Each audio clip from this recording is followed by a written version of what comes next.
Hello everyone, Blackmead here. So I wanted to do a little video on a skill that I don't see very many people using anymore. Partly probably because Bungie has made some changes to it since year one, but I think partly because a lot of people are afraid of it. I've talked to Guardians that say they can't ever really get the hang of it, and it's just not something that many people use, but if they could use, they would see that it's a really powerful tool in your tool belt if you're able to utilize it properly. And that is Blink. Now, Blink is a skill tree option that's available only on Blade Dancers and Voidwalkers. Unfortunately, Titans, you guys are just going to have to sit this one out. Bungie made some changes, partly due to Blink Shotgunners in Crucible, which made slight adjustment to recovery and also to the ability to use your weapon coming out of Blink. Partly because of that, I think people haven't really been using Blink lately, but also there's a lot of newer Guardians, people that aren't quite sure what Blink does, see the drop to recovery and can't ever really get the hang of it and just move on.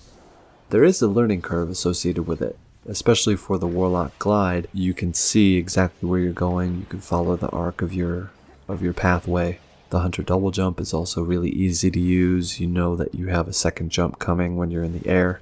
But Blink is one of those things where unless you are familiar with it, unless you've practiced with it, you're not really sure where you're going to end up because it takes your momentum coming into the Blink and magnifies it. So I'm going to give you a few examples right now.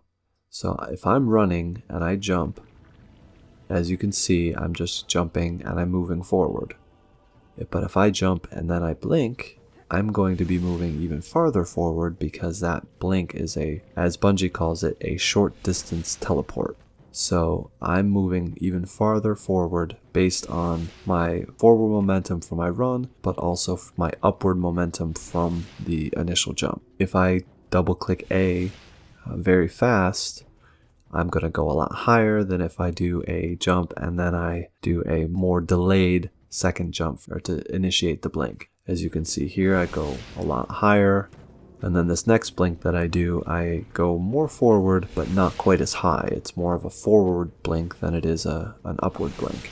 The cool thing that you can do though is if you're not moving forward, you can jump and then you can blink and you basically stay airborne for a split second. I mean, it's not going to be something akin to Angel of Light where you're just kind of hovering there, or something like Imperium Bellicose for the Titans. You're going to jump, but you're going to stay airborne just a smidge longer, which can be actually really powerful in Crucible. If someone's got their sniper scope on you or whatnot, you can blink up and kind of confuse them when they think you're going down, you're actually higher up. Another thing that you can do is you can actually blink side to side. If I jump straight up, as you can see here, I can blink to the right or to the left just by holding my stick to the right or the left. You have to have a slight initial momentum going one of those two directions, but you're able to go any direction that you choose based on how your momentum is. I think another reason that people don't like Blink is that there is some cooldown. You're given 2 blinks that are each on independent cooldowns. They each take about 2 to 3 seconds to reset. 9 times out of 10, or maybe even 19 times out of 20, you're just not going to notice it. You're going to do one, and then by the time you land and need to blink again, your second one's already cooled down, and by the time you've done that whole cycle, your first one's reset, and so on and so forth. What happens sometimes though is that if you're blinking as often as you might be double jumping or as often as you might be gliding as a warlock, you may notice that sometimes when you try and blink, you actually just do a limp jump up and then you're stuck. So there is something to consider about that, as well as that you have to be a little more conscientious about how you blink and the timing of your blinks. But again, this isn't typically an issue if you're not blinking continuously.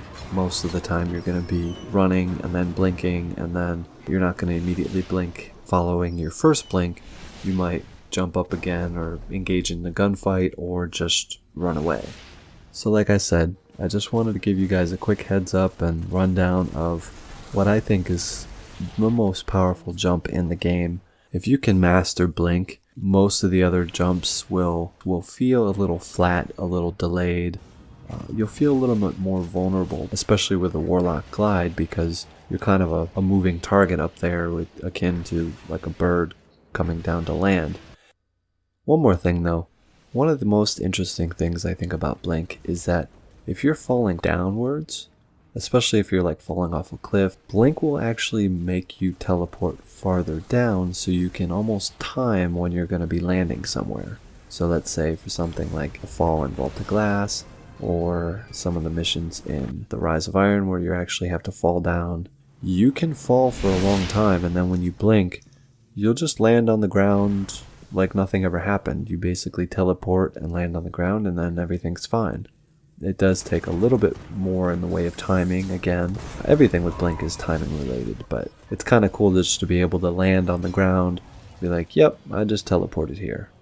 So kind of wanted to give a quick overview as to what I believe are some of the biggest strengths with Blink, and just try and encourage everyone to actually try it. It's definitely takes some getting used to, some practice, but right now we have Archon Forge, which is a really great example that I have on screen here with blinking around. The heights of those platforms are actually perfect, where if you time your blink properly, you'll land exactly on it and be immediately running around, and just kind of get some practice with Blink. And then, once you feel a little bit more proficient with that, definitely take it into Crucible and see interesting reactions when you blink over someone's head, or you blink into cover, or blinking around and people are just a little bit more confused as to where you are. Just encourage you guys to give it a shot and don't be intimidated by it. It's definitely something that there is a learning curve associated with it, and it's definitely difficult to get used to, but once you do, you'll definitely start to enjoy it. This has been another Blackmead gaming video. Be sure to hit that like button and subscribe if you haven't already. Love ya.